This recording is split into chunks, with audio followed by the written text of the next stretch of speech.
त सिंध जे माहौल, सिंध जे जबलनि,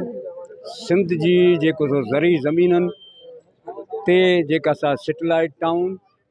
बहरिया टाउन, DHA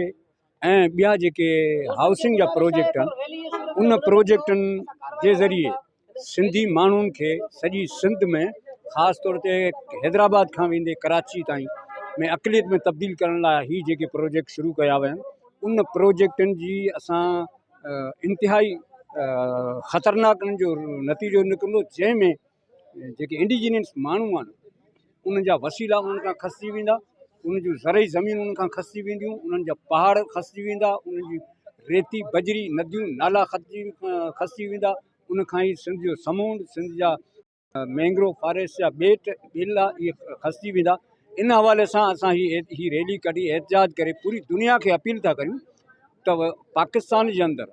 ही जेके इंडिजीनियस माण्हू आहिनि, सिंधी माण्हू आहिनि, उन्हनि जी ज़मीननि ते, उन जे पहाड़नि ते, उन जी वसीलनि ते, मैदनियात ते जेका वालार थिए पई उनखे रोकियो वञे, छाकाणि त हीअ सिंधी माण्हुनि जी जेका सा मिल्कियत आहे ऐं हिते इन जे इहे जेके ग़ैर मक़ामी माण्हू अची इन खे तबाह कंदा, इन सां पूरी दुनिया जो इको सिस्टम ख़राबु थींदो, दुनिया जो माहौल तबाह थींदो, कुदरत जी जेका सा ठाहियल फितरत जेका आहे उहा तबाह थी वेंदी। त फितरत खे बचाइण लाइ, इंडिजीनियस माण्हुनि खे बचाइण लाइ असां हीअ रैली कढी सॼी दुनिया खां इहो मुतालबो था करियूं त पाकिस्तान जे हुकुमराननि खे रोकियो वञे त ही इंडिजीनियस माण्हुनि जा कुदरती वसीला, उन जा पहाड़, उन जा नदियूं, उन जा नाला, उन जूं ज़रई ज़मीनूं, उन जो समुंड, उन ते ही जेका ग़ैर क़ानूनी वालार बंदि कनि, जीअं हिते जा माण्हू पंहिंजी असली ज़िंदगी सां रही सघनि, उन्हनि खे पंहिंजे हक़नि सां मुस्तक़िल रही सघनि।